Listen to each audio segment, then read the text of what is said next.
One of the most gross things I find in life is your feet. It's just something that doesn't really appeal to me. Now, what I did, I went and got, I had fungi on my feet. I know that I didn't want anyone to know. So I went across, with a friend's recommendation, I went to Footwise. And Michael's here. He's the CEO of Footwise. And I'm really pleased you're here, Michael, because we've got a lot to talk about.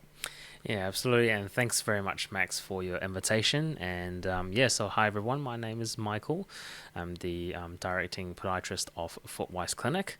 So, it was great to see you in the clinic, of course. And I was definitely happy to help you out with what Well, I you was had. quite awkward about it because I didn't want to go, but you made me feel very comfortable, very welcome, and the treatments have actually just really been excellent with my feet. I mean, I've never felt better. I do a lot of walking, and I keep thinking, we're weird animals because we only walk on such a small surface area, and that body, our feet keep us rigid. And look at that! Look at the shape of it. It's all wrong, according to, I don't know, mathematics. We shouldn't be able to stand up like that. But your feet do a lot of things, and they take a hammering. They take all that weight.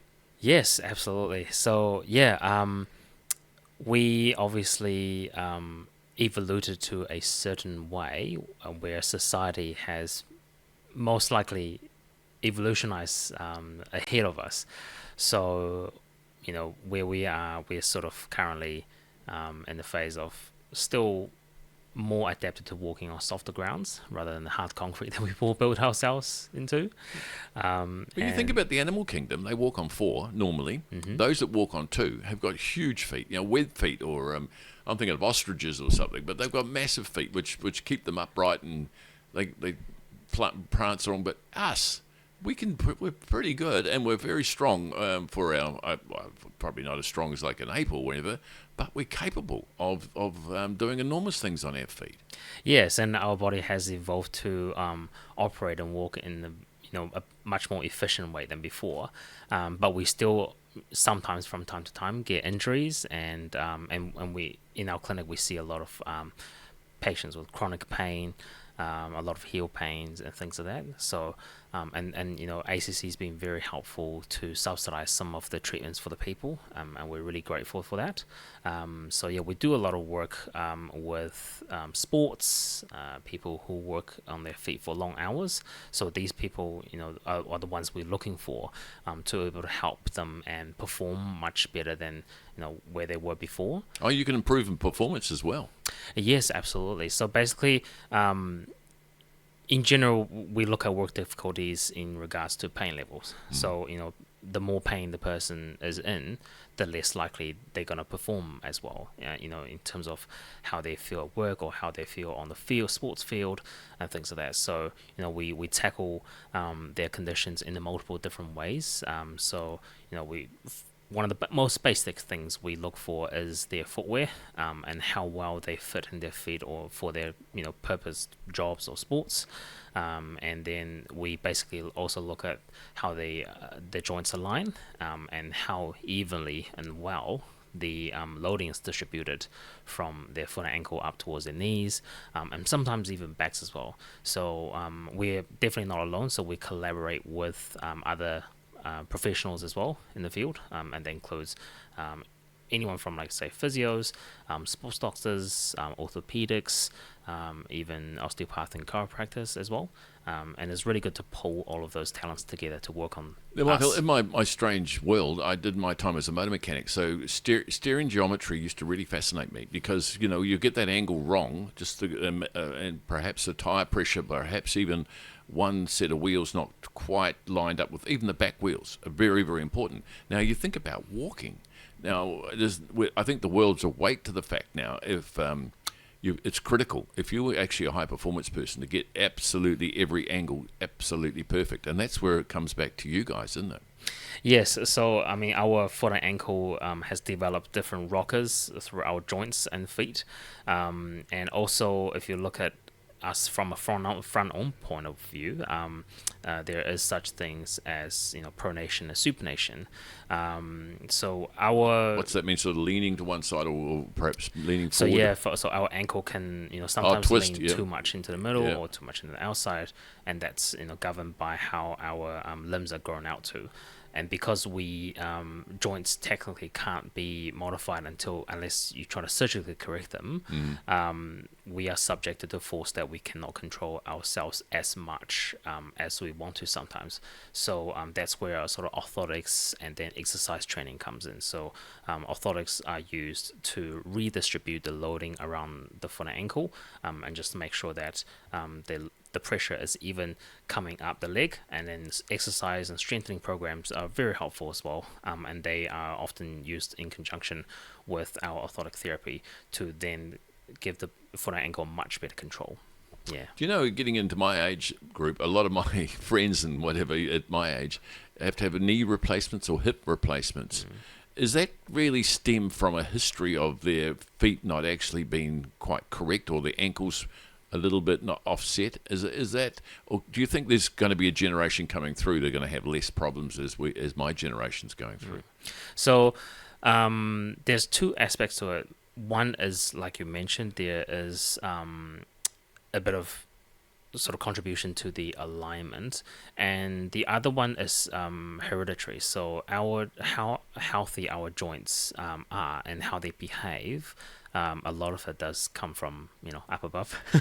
So in the sense that we can definitely work towards with all of our industry's help and other neighboring industries' help to eliminate some of the unevenness or the loading generated from the misalignments, to basically minimize the effect of, say, what we're inherited with. So in essence, yes, I guess with the improvement of our the models of how we see our clients and our treatment methods, I do believe there will be. Do you know what that leads on to something really interesting? Is like, you're talking about evolution and the way things have actually gone. Do you find a difference between, say, you're of Asian descent and I'm not? Like, do you find there is difference, and Asians have more or less problems than actually people of European descent? There is a bit of a variety. I guess I have to be a little bit careful here. But yeah, there is a bit of a variety, and there are some traits and features you slightly tend to see with different demographics. But it's hard to say for sure that there is anything that's really clear cut, particularly different between different demographics. But yes, in the clinic sense, we do see a variety of that, and also that with things like diabetes, how they affect our foot. Oh yeah, that must put a lot of someone overweight, for example, must put a lot of pressure right on those two little pegs that go down the below. Yeah. Overweight, and also how diabetes can impact our healing speeds and all that sort of stuff. So that it's got more than that effect. Absolutely, yes. Which brings me to fungus as well, because I'm really embarrassed. I actually had to say publicly now I've had fungal problems.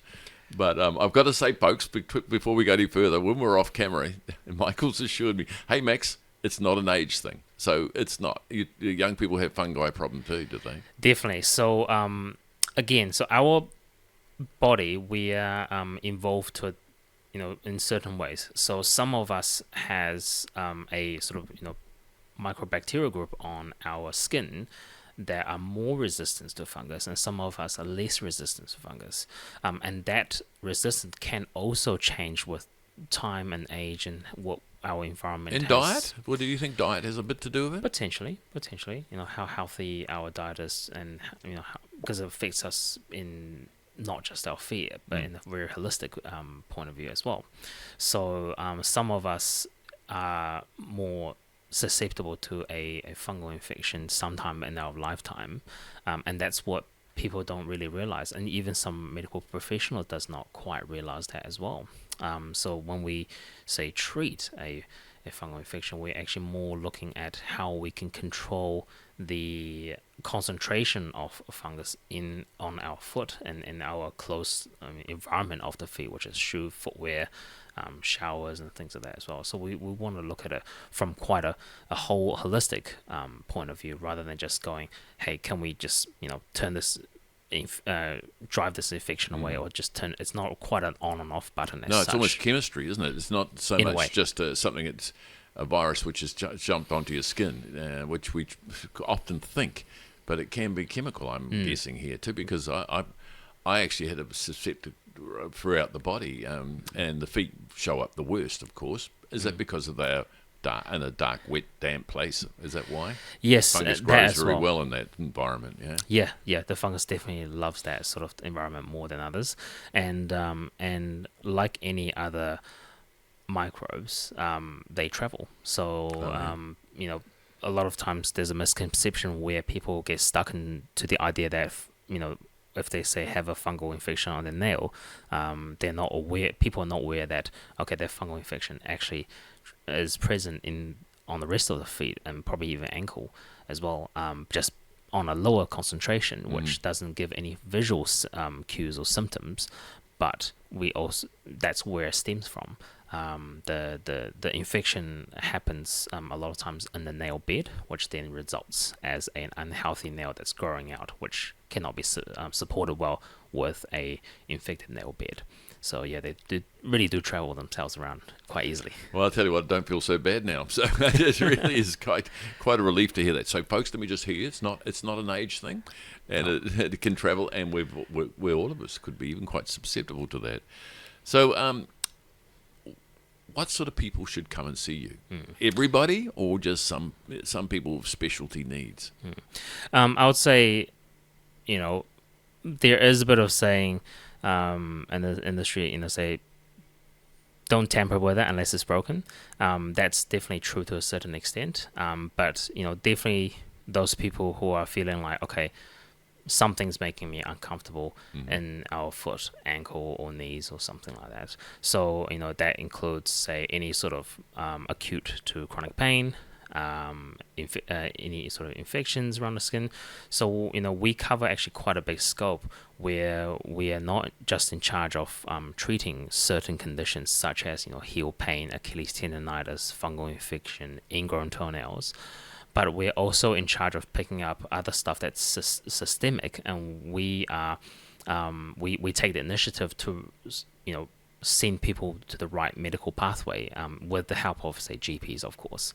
So that's one of the other major but more sort of underlying role that we have in the industry. Well, I've got to concur with that, because what I've learned is in the medical industry, it's a matter of the specialist, getting someone who's got a really in-depth knowledge. Like yours is obviously feet, but certainly other people, if there's another problem, which you've kindly just said, you would steer them off. Now, I'm into employment law, so I actually quite often steer people off to other lawyers and those other sort of people who are specialised in areas. So that is received with gratitude, I've got to say, Michael. So it's kind of nice to know you'll steer them away from yourself if necessary. Absolutely. Now, you were saying about pain, people coming to you that are in pain, so they should come to you and get some sort of look and treatment, and you will steer them, refer them on if necessary. Absolutely. What about ACC? Can you assist anyone who's covered with ACC, or can you get ACC for them? Yep, absolutely. So with Podiatry in New Zealand, currently we are in charge of filing a new claim of ACC when it comes to anything below the knee. And we can also treat people that has claims already lodged by other practitioners on the knee as well. So yes, we're definitely quite active in terms of supporting clients with ACC, and also clients that already has an ACC claim.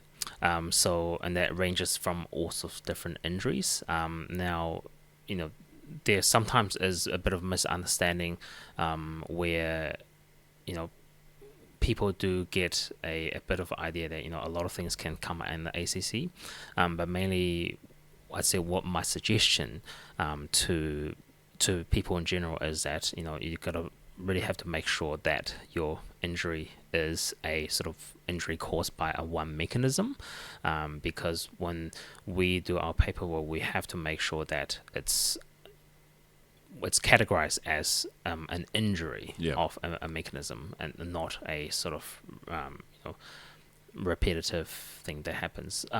Occasionally, don't quote me on this, but there is a chance that ACC can potentially cover it if it's caused by work as well. And that's something you do definitely need to speak with investigate someone. with an ACC specialist. I cover that within my work as well. So that is really, really important. But you're categorised to undertake work for ACC, which takes the cost out of it for people, I guess.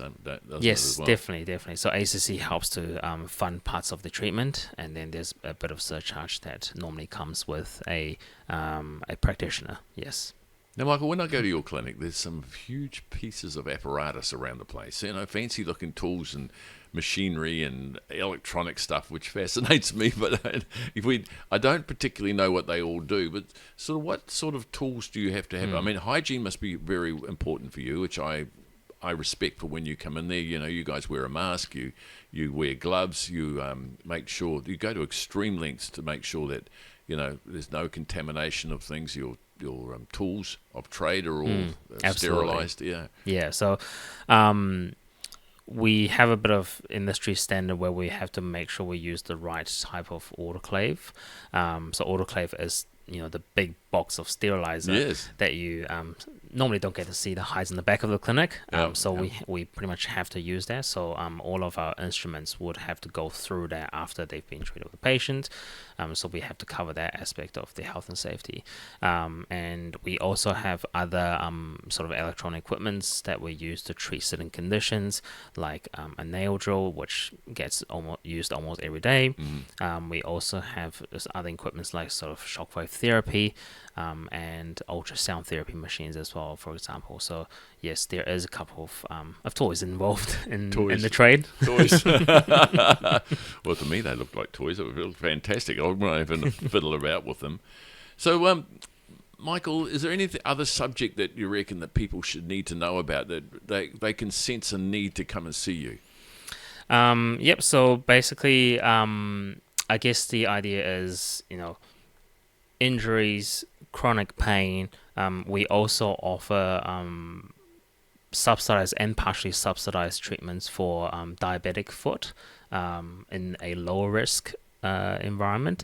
And if we do end up having clients that's got, we have a bit of categorization, obviously, and we see if they are sort of surpass the lower risk category, then we would be referring them on to podiatrists who work in a secondary level, so in hospitals and say super clinics and things like that.